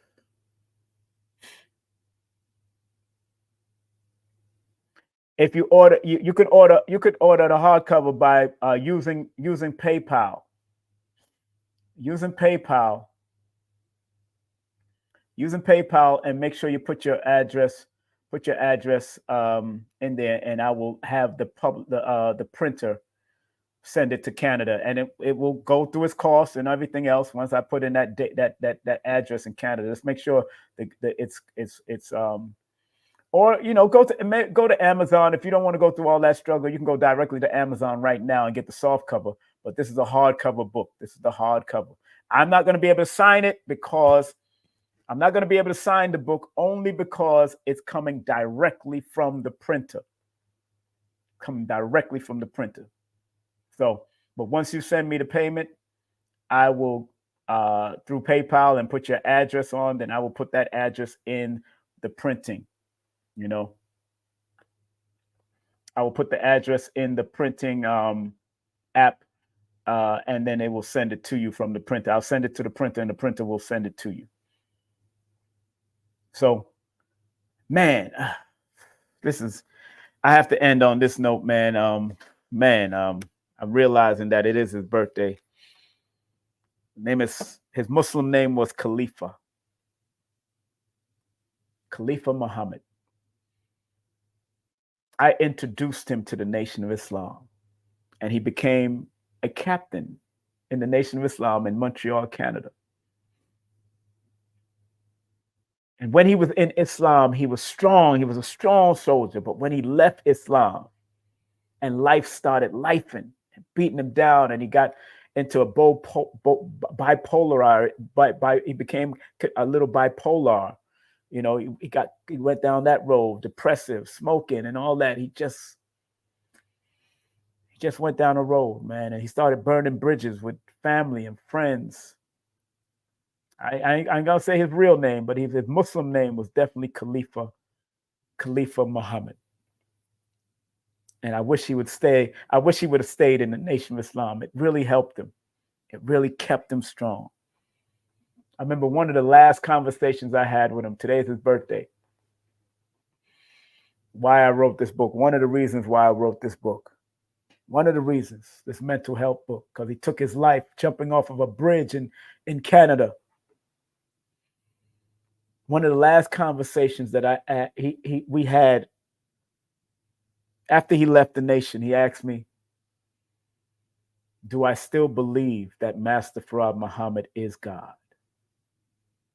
And I said, yes, from a certain perspective, but I believe all of us are gods having a human experience. I'm not in the nation anymore. I'm not an active member, but I do respect the teachings.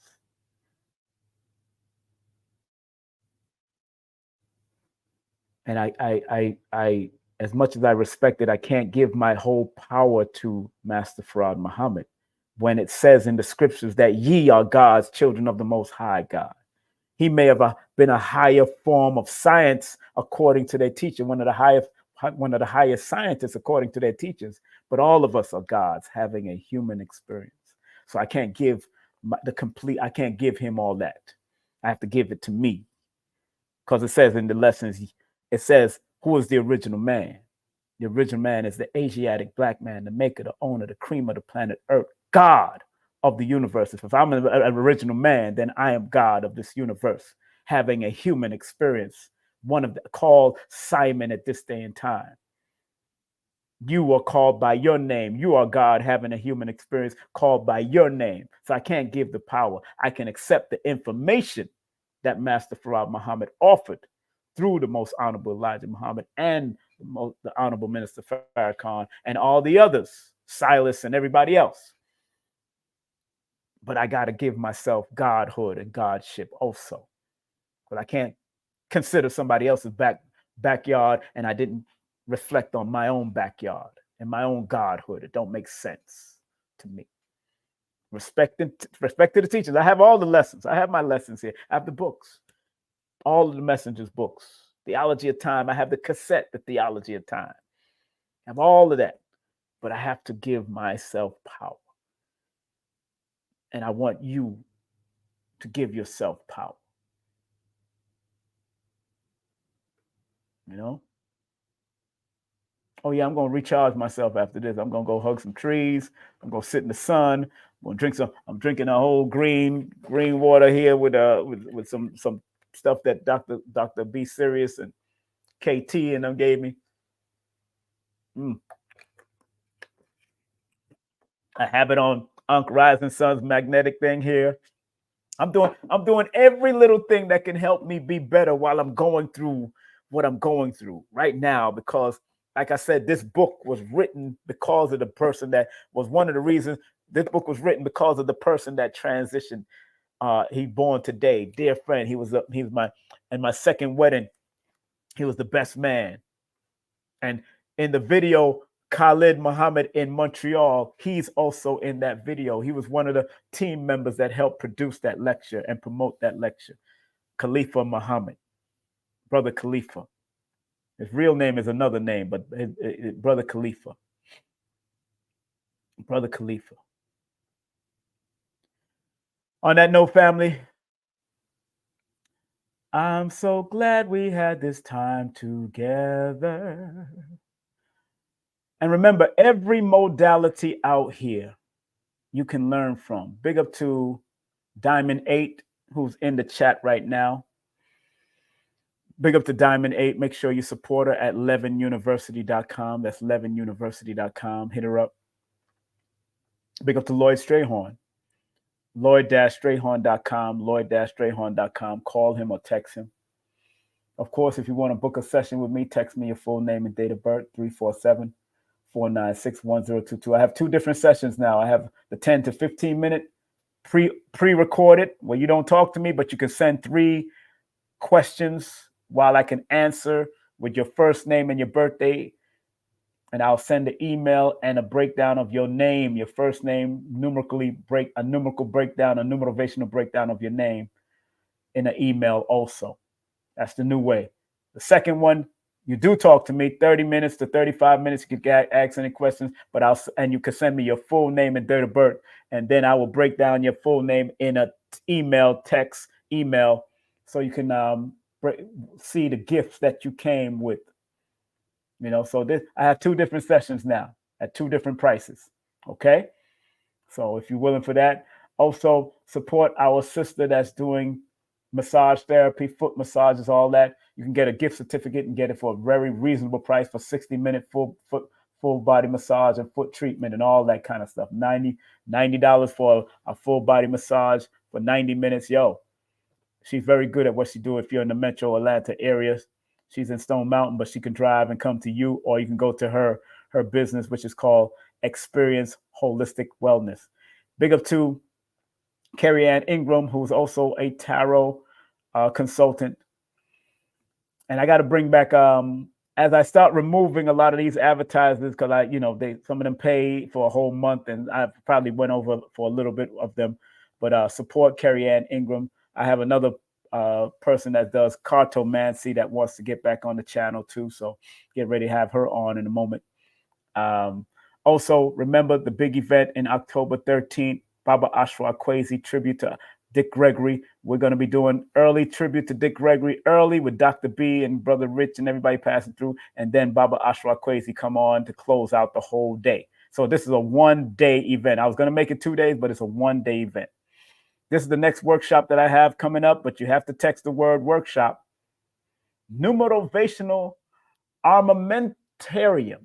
Oh, that's a word. Armamentarium. Yes, I'm trying to educate y'all with words also. Armamentarium. Very powerful. Dealing with arsenal, your numerovational arsenal. Numerovational armamentarium. Yes, we're using words nowadays. I used the word profundity last time. I'm trying to re-educate our mind for us to think on a higher level and show you that the mathematics of each one of those words are powerful. But this particular workshop, I'm going to show you the different arsenals that you have when it pertained to your birthday and your name and your children's birthday and your family's birthday. Because armamentarium means the arsenal. It's an arsenal. The word arsenal is short for it, but the arsenal, like for combat and all that kind of stuff. But I'm dealing with the combat using numerovation. How to use your numerovational mathematical guidance as a form of combat. Oh yeah, we're gonna get it in with this one. Big up to Brother Rich. Live stream. Big up to Brother Rich. Remember, it's sold out. This is a vendor's dream. This is a vendor's dream. If you're a vendor and matter of fact, they still have vending space. If you text me, I will text you the link to the vending space. Also, I still have vending space for this. Vendor space hasn't started. Well, only one vendor already paid for this. I think only one person already paid for a ticket. But remember, it's early bird tickets right now. We got early bird tickets right now. Early bird vending space also. So, and one more thing, family. Remember, tomorrow I have the one, the only Dr. B series at 11:11 a.m. At 9:09 p.m. we have Asir the Duke of Tears. Both of them will be a part of the Gathering of the Masters. On Wednesday, we have Narubi Vision. And please, please, please, if you're coming out to the forbiddenknowledge.com/second annual, come on out. Right now, they have a buy one, get one free, get a conference free. It's right there now.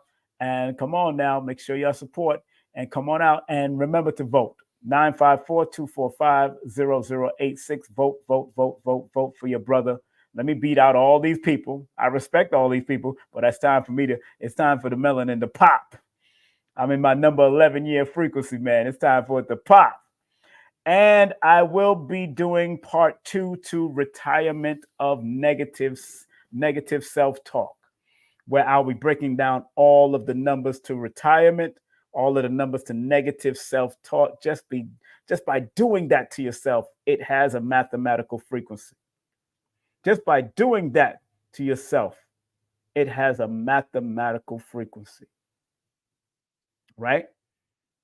Man, powerful. So, on that note, family, want to thank, if you want to call in, I said I'm going to take 3 callers right now. 3 callers. What did this lesson mean to you? Relational illness. And do you know people that's suffering from relational illness? Have you suffered from relational illness? And how did you resolve and heal? How did you resolve and heal? Relational illness. How did you resolve and heal? You can call me right now at the number right here, 718-210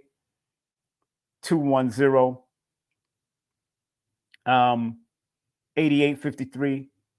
718-210. I'm going to take 3 callers before I get off the line. You see, I'm still willing to work, huh? Ain't that something? I'm still willing to work.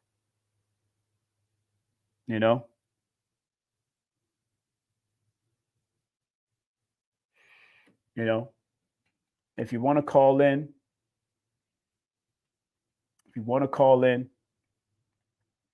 you can call in right now at 718-210-8853. I'm going to take 3 callers, 2 callers, 3 callers, whatever amount of callers.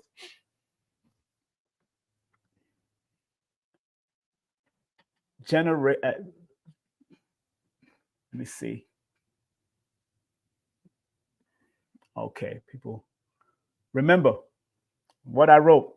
By addressing the spiritual aspect of relational illness, individuals can deepen their understandings of themselves and others, fostering more meaningful and fulfilling connection. We got to heal, family, in every aspect, and this realm can help you out in your healing process. This can help you out in the healing process. Big up to my girl, big up to Aquarius Maximus mom. Oh, thank you very much, Aquarius Maximus. She just sent okay, she's gonna be here. She's gonna be here for another month. Okay. Hey, advertisement doesn't cost, it pays. That's the old saying we used to say on WWRL. Advertisement doesn't cost, it pays. So remember, no promotion is bad promotion. So salute to you. I'm gonna have to bring her on. I've had her on before, so if you look at my archive, I had her on, but I'm gonna bring her on probably sometime this month or in the month of August. I'm gonna bring this cardologist on. She just circulated some funds to advertise again for another month. That's what I'm talking about, sister. That's what I'm talking about. Make sure y'all go to her website, man. She got some good stuff and she got some great books. Matter of fact, I got a few of her books here too. And we did a workshop, a retreat together one week with her and Jasmine and Lloyd and Aquarius Maximus. We was there doing our thing. So again, thank you, Nina. Nina's on real time, boy. She really a diamond in the rough, boy. Cardology, astrology, numerology. Make sure y'all go and do it with her. Go to her website, levenuniversity.com. That's 11, not 11, 11, LEVENUNIVERSITY,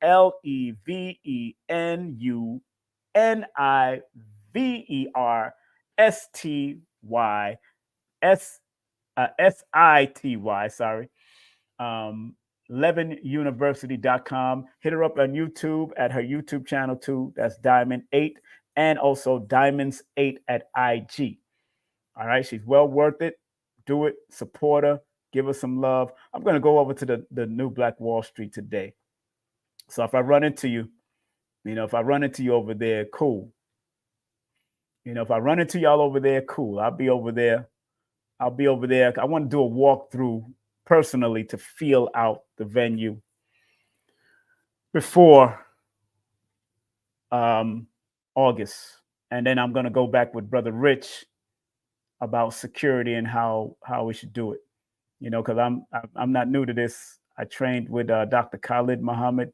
The Nation of Islam trained Dr. Khalid, all of us, especially in security and how to map out and how to sweep a room in case of bomb threats and all that kind of stuff, how to sweep the place. That's what we was taught in the Nation, in those classes. And it's very important. So, you know, it's not that I'm a professional at it, but I've learned and I've paid attention. I didn't open no business like Anthony Muhammad, GM Aziz Muhammad did. Opened a business about it. I didn't do that. I didn't want to do that. Once I stepped out of the realm of security, I only focused on securing my own venues that I rent to do events and all that. That's the only thing I secure. So I train my sons. My sons, they know certain nuances, and so they'll do security for me, you know, and I love that. So again, family, want to thank each and every one of y'all for being a part of this journey, the spiritual and numerovational meaning of relational illness expressed by King Simon Kweku at King Simon Presents on YouTube and other platforms. We're broadcasting on Facebook. We're broadcasting on IG. We're broadcasting on those platforms also. So family, have a great day, afternoon, or evening. Be safe, be great. Be focused in whatever you do and however you do. Thank you. Big up to the brothers and sisters who took their lives. Yeah, man. Big up to those brothers and sisters that took their own life. Big up to everyone. Knowledge born. What's up? Peace, God. You know, big up to everybody. Enough respect to all of us. And be safe, stay healed up, and be willing to reverse any illness. Work on it. It's going to take work. All right? Peace and love. Take care. Your brother is out of here. Take care. Content disclaimer. The views, comments, and opinions expressed by guest speakers or authors on this YouTube channel do not necessarily reflect or represent the views and opinions held by this channel's broadcasters and its sponsors. Parental guidance is advised. Copyright disclaimer under Section 107 of Copyright Act of 1976. Allowance is made for fair use for purposes such as criticism, comments, news reporting, teachers, scholarship, education, and research. For fair use is a use permitted by copyright statute that might otherwise be infringed. We have a BOGO deal. So if you buy a ticket to the award show, you can get into the Forbidden Conference for free. You can also watch the live premiere at the conference of Anunnaki Ancient Secrets Revealed. It's going to be a phenomenal day. So make sure that you guys buy a ticket to the award show. You get into the conference for free.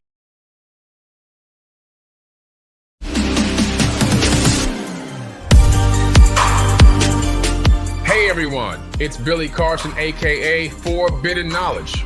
I am thrilled to introduce to you an extraordinary weekend event happening right here in Miami, Florida on August 3rd and 4th. It's none other than the second annual Forbidden Conscious Awards weekend.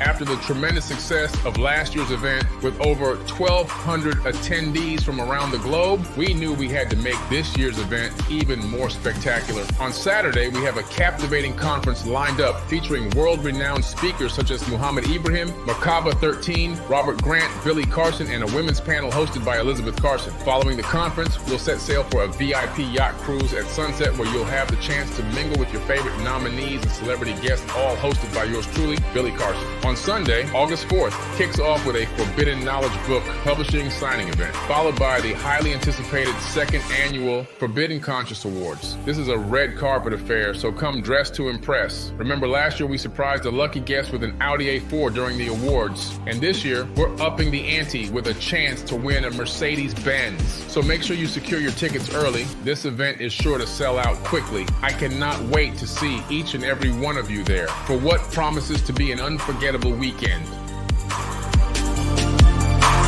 King Simon, King Simon. I love him. He's Yeah. family. And he has one of the top shows on the Forbidden Knowledge TV network, actually. That's right. So make sure you guys check that out if you haven't. Yeah, this show is called, it was really based on Numerovation. It's a numerology show, and it's called How to Calculate Your Destiny Yes.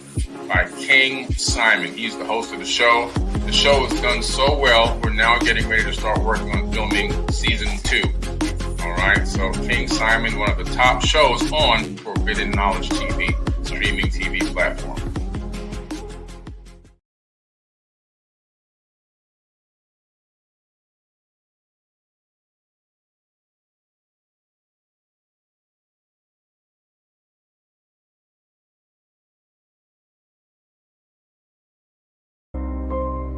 Some people think that this esoteric knowledge is for the rich and the powerful, when in actuality, the so-called 85% has a spark in them that if it is sparked from numerology, astrology, motivation, whatever, it will raise them up from an 85%, maybe to a 10%, and eventually they become the 5%.